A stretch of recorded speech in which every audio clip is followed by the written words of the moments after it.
BFM Business et la Tribune présentent le 18-19 d'Edwige Chevrillon. C'est la question du jour. Faut-il interdire les réseaux sociaux aux moins de 15 ans? On va parler avec celle qui était ministre, qui est aujourd'hui ambassadrice pour le numérique et l'intelligence artificielle. Bonsoir Clara Chapaz. Bonsoir Edwige Chevrillon. Merci d'être avec nous. Vous sortez justement de l'Assemblée nationale où on a discuté cette loi qui ferait de la France le deuxième pays au monde à interdire les réseaux sociaux. Il y a encore beaucoup au moins de 15 doutes. ans. Au moins 15 ans. J'ai dit quoi? Interdire tout court. Ah non, ça c'est déjà que c'est impossible au moins de 15 ans, on va avoir ça. Mais alors pour tout le monde, c'est sûr que c'est pas possible. Où est-ce qu'on en est? Vous savez où ça est en cours? Les débats sont en cours. Aujourd'hui, c'est un jour très important pour ce combat que porte le président de la République depuis maintenant un certain temps, qui ne sort pas de nulle part. Le président de la République a eu un certain nombre d'échanges avec nos concitoyens partout en France et avait nommé un groupe d'experts scientifiques, je pense à Amine Benyamina et à Servan Mouton, qui ont été dirigés, ce groupe, pour nous faire des recommandations sur un sujet qu'on voit tous dans notre quotidien, en tout cas tous les parents qui nous écoutent, l'impact des écrans sur les enfants. Et dans ces recommandations, il y avait une mesure très forte, interdire les réseaux sociaux aux moins de 15 ans. Alors, la question sur le principe, après on va rentrer dans le détail. Est-ce qu'en fait, c'est plus une prévention qu'une interdiction?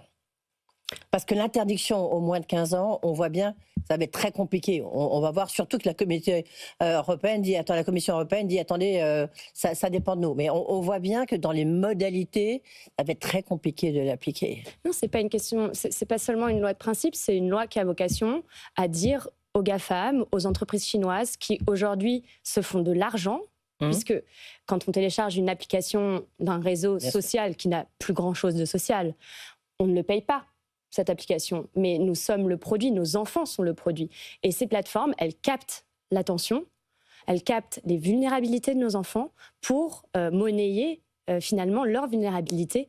Et c'est ce à quoi on dit non, on siffle la fin de la récré à ces grandes entreprises pour que nos jeunes puissent, eux, profiter de la récré dans la vraie vie. Et c'est une loi absolument importante, parce que qu'est-ce qui se passe? Peut-être d'ailleurs, les gens qui nous écoutent ce soir subiront ce type de comportement dans leur famille. C'est devenu un sujet de désaccord majeur, c'est devenu un sujet d'anxiété. L'anxiété, c'est le premier produit dérivé des plateformes, parce que ce soir, peut-être, vos enfants, quand ils s'enfermeront avec leur téléphone dans leur chambre, ils vont avoir accès à des contenus du type des contenus pour adultes, de la déroute de cyberharcèlement, des contenus violents, parfois des tutoriels pour se scarifier, pour apprendre à faire un nœud coulant. Et c'est exactement ce qui va se passer quand ils vont fermer leur porte de leur chambre. On va les laisser avoir accès à ce type de contenu. Et ça, on est d'accord. La seule chose, c'est que d'abord, il est sans doute un peu trop tard, donc il faut essayer de trouver les modalités qui vont permettre, en tous les cas, c'est pour ça que je veux dire, de les prévenir, de faire de l'éducation et de réfréner. Juste sur les modalités de la loi, parce que le président de la République a dit samedi qu'il y aurait une procédure accélérée pour que ça rentre en vigueur. Ça serait quand cette loi? Au 1er septembre, à la rentrée 2026, à la rentrée scolaire 2026. Le président de la République a dit qu'il souhaitait qu'on aille vite, que ça soit effectif, et on va parler de comment c'est effectif, à la rentrée scolaire 2026. Et c'est pour ça que moi, en tant que diplomate aujourd'hui du numérique, je n'ai qu'une seule envie, c'est de voir que ce vote qui est en cours à l'Assemblée nationale en ce moment, que les débats qui sont au Parlement en ce moment aillent au bout et que cette loi soit votée pour qu'on puisse non seulement aller vite en France, mais aussi porter une voix forte à l'international. Parce que ce n'est pas seulement un sujet français.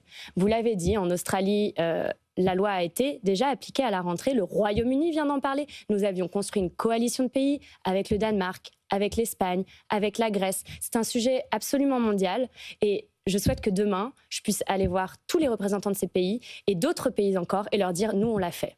Oui, cela dit, quand on voit l'expérience australienne, on voit bien que déjà, c'est parce que les enfants, les ados, ils connaissent ça par cœur, ils sont capables de détourner toute interdiction, c'est-à-dire d'avoir recours à des VPN. Enfin, on voit bien que c'est très facile de contourner une interdiction. Bien sûr, je veux dire, comme toute règle, il y a des tentatives de contournement. Oui. C'est pas parce qu'il y a un code de la route qu'il n'y a pas de personnes qui commettent des infractions. Ça, c'est sûr, c'est pas une surprise. Mais ce que je peux vous dire, c'est qu'on l'a fait, la question de la protection des mineurs en ligne, avec de la vérification d'âge pour les sites pornographiques. Il y a à peu près 1 an de cela. Oui, c'était Marlène Schiappa, quand elle était ministre. Du reste, elle était mon invitée lundi. Elle-même a reconnu que c'est difficile à mettre en place. La France l'a mis en place. Oui. Et aujourd'hui, la France a dit quoi? A dit il n'est plus possible que 2 jeunes sur 3 dès 12 ans accèdent à du contenu pornographique régulièrement en cliquant sur un bouton. Et donc, a mis en place des vérifications d'âge solides. Et le résultat, c'est qu'1 an plus tard, il y a 1 enfant sur 2 qui n'accède plus à ces contenus. Alors, est-ce que c'est parfait? Non. Est-ce que ça peut encore s'améliorer? Oui.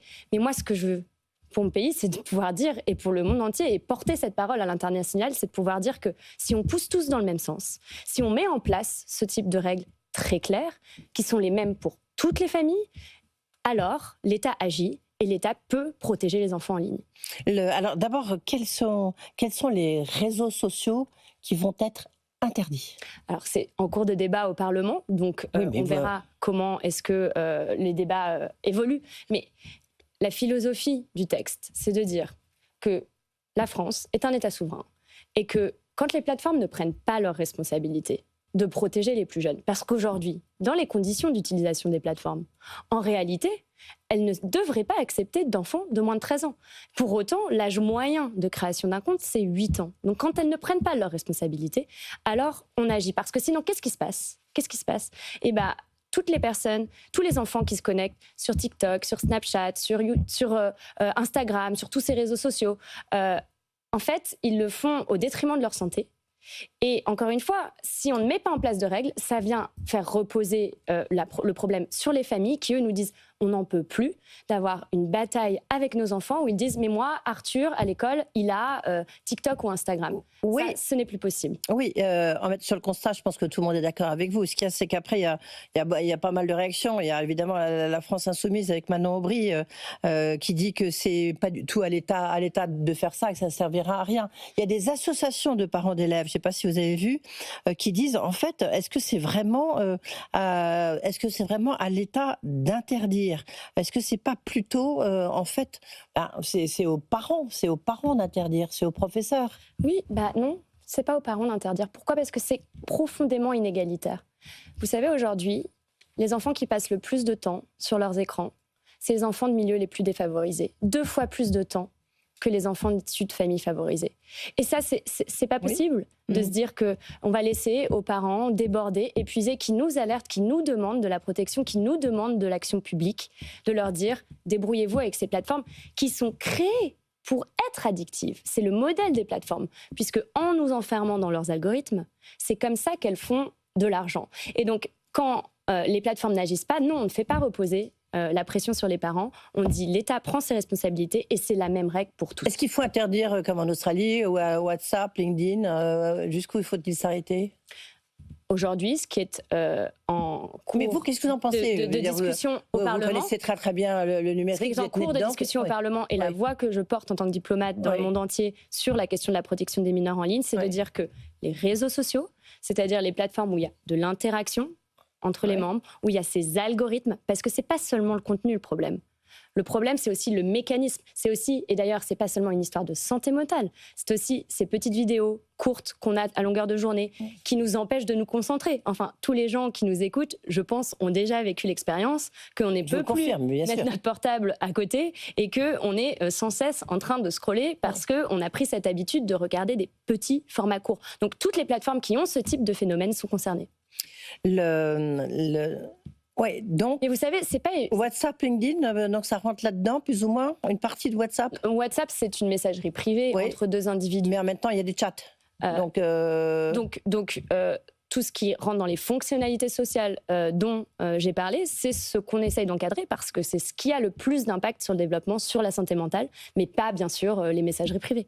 On reviendra sur le problème, puis il y a un petit hic quand même avec la Commission européenne qui dit que notamment c'est pas à vous de vérifier, c'est pas la France de vérifier l'âge, mais ça va être plutôt du ressort de la Commission européenne. Mais je voudrais quand même revenir sur est-ce qu'on peut justement bloquer ces grandes plateformes qui tirent quand même une grande partie de leurs revenus, quasi la moitié de leurs revenus, grâce au marché européen. Vous revenez d'avoir Davos, Clara Chapaz. Moi, j'ai fait tout un débat là-dessus, notamment avec Gilles Babinet, que vous connaissez bien. La difficulté, c'est qu'on ne peut plus. En Europe, on est devenu, alors c'est un peu caricatural, mais une colonie numérique, quand même, des États-Unis, des GAFAM, Amazon, les entreprises, les entreprises qui nous écoutent le savent bien, on ne peut plus s'en passer. Les particuliers non plus. On est tous prisonniers quand même de ces GAFAM. Donc il faut plutôt négocier avec eux qu'interdire. Vous avez dit quelque chose de très juste, Edwige Chevrillon. Vous avez dit que pour ces entreprises, l'Europe, c'est 40, parfois 50% des revenus. Et je peux vous garantir que tous les chefs d'entreprise, ils sont nombreux qui écoutent BFM Business ce soir, quand ils ont à risque 50% de leurs revenus, je pense qu'ils se disent qu'il faut mieux que ça marche. Et qu'ils ne se disent pas, bon, finalement, on s'en fiche un peu, qu'ils mettent les règles qu'on veut, ce marché ne nous intéresse pas. Et donc, c'est ça notre force. Et ce que la France est venue dire à Davos, autour du président Emmanuel Macron, avec toutes nos entreprises d'intelligence artificielle, c'est qu'on n'est pas... On pèse quoi enfin, on n'est pas... Attendez, faut on n'est pas le lucide. terrain de jeu d'un côté des modèles chinois et de l'autre des modèles américains. On est si, parce qu'on n'a pas de Microsoft. Mais en Europe, attendez, capable de produire... vous avez Microsoft, vous avez Google, vous avez vous avez ChatGPT, OpenAI. Mais vous voyez ce que je veux dire Je vois bien sûr ce que vous voulez dire. Vous connaissez ça bien mieux que moi. Il vous suffit, et d'ailleurs, on parlait de réseaux sociaux. Qu'est-ce qu'ils ont en commun, tous ces réseaux sociaux ? TikTok, Instagram, Snapchat, Facebook. Pour rappel, échapper qu'il n'y a pas un Européen. Mais c'est bien ça l'enjeu. Oui. C'est que maintenant, on est dans une position où on se dit, est-ce qu'on reproduit les erreurs du passé et donc on laisse le train passer ? Ou est-ce qu'on se dit, notamment en intelligence artificielle, on a tous les ingrédients. Et la voix de la France, celle que je porte à l'international, c'est une voix forte, une voix qui assume. Vous avez une voix qui porte, mais enfin c'est relatif, pardonnez-moi. Mais non, je suis désolée. Et c'est une voix qui est entendue, puisque à Davos, nous avions Arthur Mensch, Yann Lequin, tous ces entrepreneurs qui ont choisi de faire dans notre pays. Pourquoi ? Parce qu'on a accès aux meilleurs talents, parce qu'on a accès à l'énergie stable et décarbonée. Vous avez déjà d'ailleurs peut-être vu que la France est le premier pays du monde en termes d'investissement étranger, parce qu'on a cette énergie bas carbone qui permet du coup de créer des data centers, le premier pays du monde cette année, et que tous ces atouts-là, bien sûr, ils ne suffisent pas. Il faut investir plus, il faut soutenir davantage nos talents, il faut surtout utiliser nos propres solutions. Et c'est ce que le président appelle de ses voeux depuis 2017, quand il parle d'autonomie stratégique européenne. Oui, non, mais c'est sûr qu'il faut porter ça à son crédit. Il a été un des premiers à alerter là-dessus. C'est de se dire... C'est qu'on n'a pas vraiment les moyens de riposter. Il a dit qu'il faut investir au niveau européen, mais que pour l'instant, on ne le fait pas. Oui, mais c'est de se dire que la prise de conscience, elle est là. Et aujourd'hui, on a deux choix. Soit on est défaitiste et on accepte de se résigner, et puis on connaît la suite.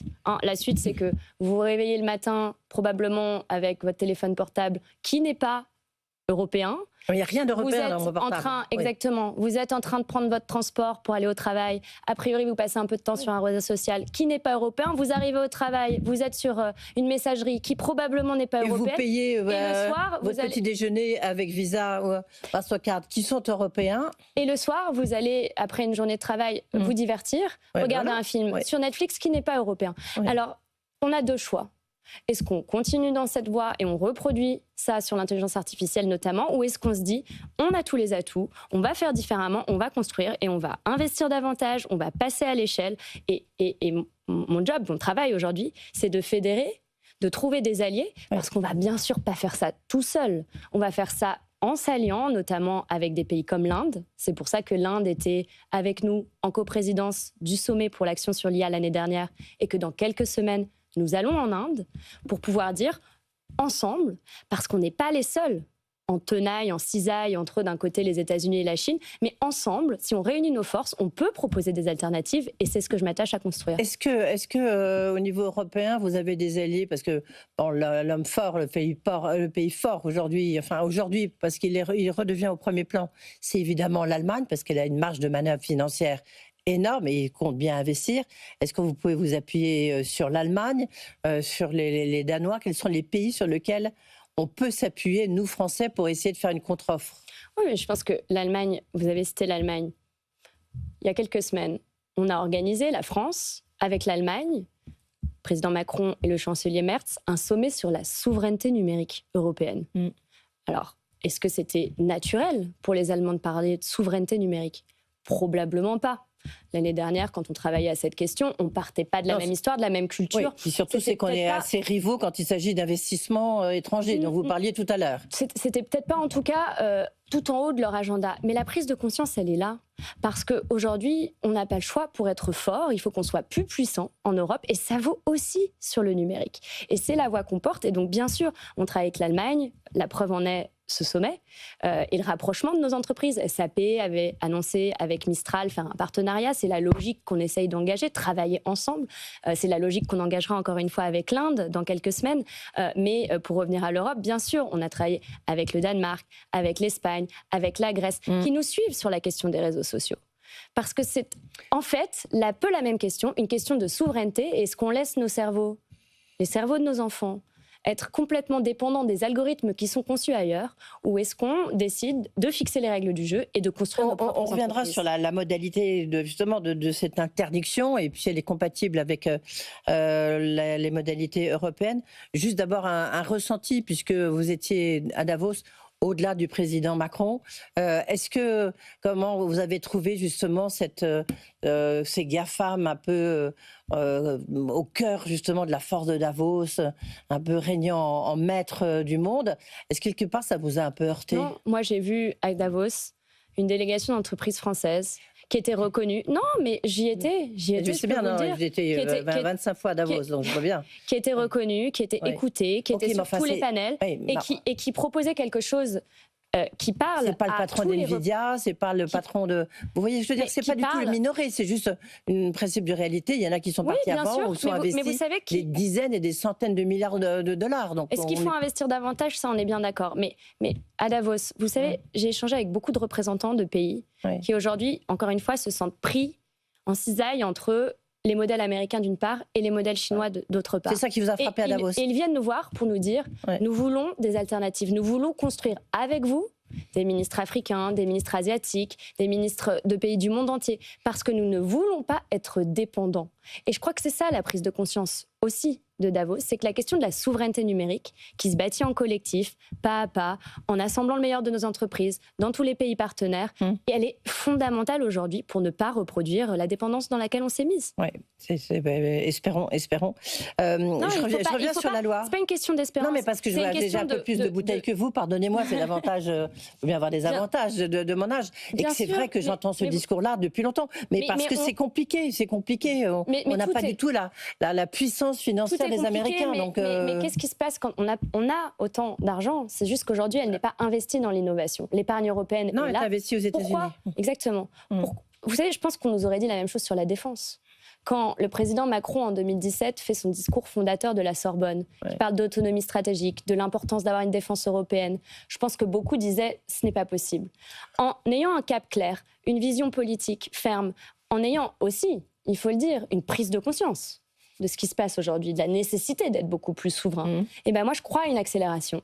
En tout cas, c'est la voie que je porte partout à l'international parce qu'elle est nécessaire pour garantir la force de notre pays. Clara Chapaz, si on revient sur cette loi qui est en discussion, qui n'est toujours pas adoptée, donc procédure accélérée, c'est-à-dire c'est discuté et adopté a priori aujourd'hui, demain au Sénat, c'est ça, et après on ne préempte pas, je ne peux pas préempter l'issue des votes aujourd'hui. Le président de la République, la ministre du Numérique, Anne Le Hennan, ont dit nous voulons pouvoir être en mesure. Il y a une ministre du numérique, on ne la voit absolument pas. Elle a disparu. Nous pouvons être en mesure de faire appliquer cette loi en septembre 2026. Et le gouvernement est très à la tâche sur cette question. Mais pourquoi la ministre ne l'entend absolument pas? Je pense qu'il faut absolument saluer leur travail, comme il faut saluer le travail de toutes les associations qui ont porté ce sujet depuis des années, de tous les jeunes qui se sont engagés, de toutes les familles qui ont témoigné, parfois d'histoires extrêmement douloureuses. Les familles, il y a vraiment tous les échos. Pour pouvoir se dire qu'on avance et cette loi-là, on veut la porter. La ministre du numérique, elle a disparu, elle existe encore? La ministre du numérique fait un travail formidable sur cette question. Non, parce qu'on la voit nulle part. Donc elle maîtrise le dossier comme personne et je ne vous laisserai pas dire ça. Je pense que le travail qui est fait aujourd'hui, c'est un travail extrêmement important, qui est un travail, comme vous l'avez dit, très pointilleux parce qu'il faut que ça puisse être applicable avec le droit européen et que tout le monde pousse dans ce sens-là. Alors elle doit être dans ces dossiers. Si on en revient justement sur les modalités de cette interdiction, est-ce que c'est vraiment applicable? Parce que si on en croit la Commission européenne, c'est toujours non, car le fait d'imposer une limite d'âge, c'est une compétence de l'Union européenne. Donc, comment comment peut-on résoudre cette équation? Dans le travail qui a été le nôtre, et le travail qui reste le mien aujourd'hui, qui est celui de dire, et c'est pour ça d'ailleurs que c'est important d'avoir de la diplomatie dans le numérique, parce que le numérique, vous l'aurez bien compris, c'est pas comme un espace physique où on peut décider des règles au niveau national, c'est un espace global. Et donc, on a décidé, en Europe, de se mettre ensemble, de s'allier pour définir les règles qu'on impose aux grandes plateformes. C'est le fameux DSA, le Digital Service Act. Et donc, il y a eu tout un travail depuis des années. Et je salue d'ailleurs le travail de tous les parlementaires sur cette question-là. Catherine Morin-Desailly, Laurent Marcangeli, qui avait porté une loi sur le même sujet. Toutes les personnes qui ont été très à la tâche pour faire avancer ce dossier. Et Laure Miller, bien sûr, aujourd'hui, qui porte le projet de loi qui est étudié au moment où on se parle à l'Assemblée nationale. Tous, du coup, ont fait un travail pour se dire quelle est la bonne articulation avec le droit européen. Il y aura encore peut-être du travail supplémentaire à faire. C'est pour ça que le processus est en cours, qu'il n'est pas terminé. Mais ce que je peux vous dire, c'est que la France a mis énormément de poids pour que dans le cadre du droit européen, on puisse imposer la vérification d'âge en plateforme. Et alors, je peux vous le dire parce que j'ai poussé ce dossier moi-même lorsque j'étais au gouvernement. Le président de la République a organisé toute une coalition de pays avec le Danemark, avec la Grèce, avec l'Espagne, on en parlait tout à l'heure, pour dire dans ce qu'on appelle les lignes directrices, mais on ne va pas rentrer dans trop de techniques, que le texte européen puisse permettre de vérifier l'âge des utilisateurs. Et donc, le texte européen d'un côté, la loi française de l'autre qui dit quel est l'âge minimum, ça nous permet d'avoir une loi qui fait une chose toute simple, qui protège nos enfants de toutes les dérives que l'on peut voir sur les réseaux sociaux. Et je crois que c'est ça, aujourd'hui, qui doit nous rassembler. Concrètement, puisque vous êtes vraiment une grande connaisseuse, Clara Chapaz, concrètement, comment pourrait-on faire ce contrôle? C'est par une reconnaissance faciale? C'est par quoi? Parce que quand on s'inscrit, on vous demande votre âge, vous pouvez mettre n'importe quoi. Concrètement, ça se passerait comment? Exactement. Pourquoi aujourd'hui il y a des enfants dès 8 ans sur les réseaux sociaux? Quand bien même dans les conditions générales d'utilisation, c'est 13 ans. Parce qu'on a tous été des enfants. Et quand on a un menu déroulant pour mettre sa date de naissance, on peut être tenté, surtout si tous les camarades de classe sont sur les réseaux, de changer sa date de naissance pour pouvoir y accéder. Et donc, c'est ça aussi ce pourquoi on s'est battu au niveau européen et ce qu'on pousse avec la France dans le monde entier, c'est de dire il faut qu'on sorte de ce monde-là, du déclaratif, parce que ça fait reposer la pression sur les enfants, et qu'on impose de la vérification d'âge, c'est-à-dire, techniquement, pour ceux d'entre vous qui nous écoutez, peut-être l'ont déjà vu sur les sites pornographiques, c'est très simple, c'est juste la reconnaissance de traits du visage pour estimer l'âge avec de l'intelligence artificielle, du partage de données, de pièces d'identité, mais sans aucun partage de données. C'est ce qu'on appelle un tiers de confiance qui vient encadrer tout ça et qui vient dire quelque chose de très simple. Est-ce que la personne qui essaye de se connecter a plus de 15 ans ou moins de 15 ans? Plus de 15 ans, elle envoie un signal à l'application pour dire « c'est bon ». Moins de 15 ans, elle envoie un signal pour dire « c'est pas bon ». C'est les méthodes qui sont mises en place aujourd'hui. Et ça marche, encore une fois, un enfant sur deux, aujourd'hui, de moins sur les sites pornographiques par rapport à il y a 6 mois. Et c'est ça, je pense, qui doit vraiment nous donner envie d'avancer. C'est que c'est possible, mais c'est bien sûr un combat international pour que on puisse avoir les mêmes règles partout. Oui, l'interdiction des applications pornographiques, ça a duré 4 jours. Après, elles ont été rétablies. Pas du tout. En fait, on n'a jamais interdit les applications pornographiques. On leur a dit quelque chose de très simple. On leur a dit soit vous vérifiez l'âge des utilisateurs, soit vous n'avez rien à faire chez nous. Enfin, d'abord, il y a la case amende, d'ailleurs. Ils ont décidé de partir. Et c'est une bonne chose, parce que ceux qui ne veulent pas respecter nos règles n'ont rien à faire chez nous. Et toutes les plateformes, c'est ça, être un État souverain, être membre de l'Union européenne, qui a des lois, des règles, des sanctions. Toutes les plateformes, soit elles respectent nos règles, soit elles ont à payer des amendes. C'est ce qui est arrivé à X, il n'y a pas si longtemps que ça. On nous disait, c'est pas possible, 120 millions d'euros d'amende parce qu'ils ne respectent pas leurs obligations de transparence. C'est la voix de la France, c'est la voix de l'Europe qu'on porte dans le monde entier, de dire, notre marché, 450 millions de citoyens, nos règles. Soit on les respecte, soit on a des amendes. Oui. C'est tout l'enjeu de la bataille qu'on a avec Trump, qui lui dit, dans ces cas-là, c'est simple, si vous taxez Internet et si vous continuez à réguler, vous prenez 15%, 20%, 200% de droits de douane supplémentaires. Oui, mais vous savez, je pense qu'il faut en revenir au bon sens dont on parlait tout à l'heure. Oui. Quand on est une entreprise et qu'on a 40% de son revenu, 40% de son revenu dans une région du monde, on n'a aucun intérêt à ce qu'on ne puisse plus opérer dans cette région du monde. Et c'est pour ça qu'on a engagé tout cet effort pour se dire, voilà le chemin vers lequel on veut aller, et les entreprises auront du temps pour se mettre en forme, mais encore une fois, regardons ce qui s'est passé en Australie, regardons ce qui s'est passé avec les sites pornographiques, c'est possible, et moi je ne souhaite qu'une seule chose, c'est que ça soit voté pour que demain, quand je vais dans le monde entier dire la protection des mineurs en ligne, on est extrêmement servi dessus, il nous reste 30 secondes. Il nous reste 30 la capacité de le faire. Est-ce que vous avez barré, je sais pas moi, Facebook? Est-ce que vous avez barré Grok? Est-ce que vous avez barré TikTok sur votre téléphone portable? Alors, j'ai un peu plus de 15 ans, je sais que je fais jeune, mais... Oui. Non, je compte encore... Sur le principe. Je compte encore utiliser ces réseaux sociaux. Oui. Quel est le pire pour vous de ces réseaux sociaux? Mais vous savez, moi, je ne pense pas qu'il y a de pire de réseaux sociaux. Je viens du numérique, j'ai travaillé 10 ans en numérique. C'est pour ça que je sais que la réponse est difficile. Je ne suis pas technophobe et je ne suis pas anti-réseaux sociaux. Par contre, je pense que la voix de la France, c'est de dire on ne confond pas innovation et abandon. Et ce qu'on fait avec les jeunes aujourd'hui, c'est de l'abandon. Et donc, j'espère, encore une fois, que cette loi sera votée, qu'on pourra aller de l'avant. Le président de la République s'est engagé sur cette question. Eh bien, et c'est une question fondamentale pour nos familles. Merci Clara Chapaz d'avoir été avec nous. Donc, merci. Désormais ambassadrice pour le numérique et l'intelligence artificielle. Merci beaucoup.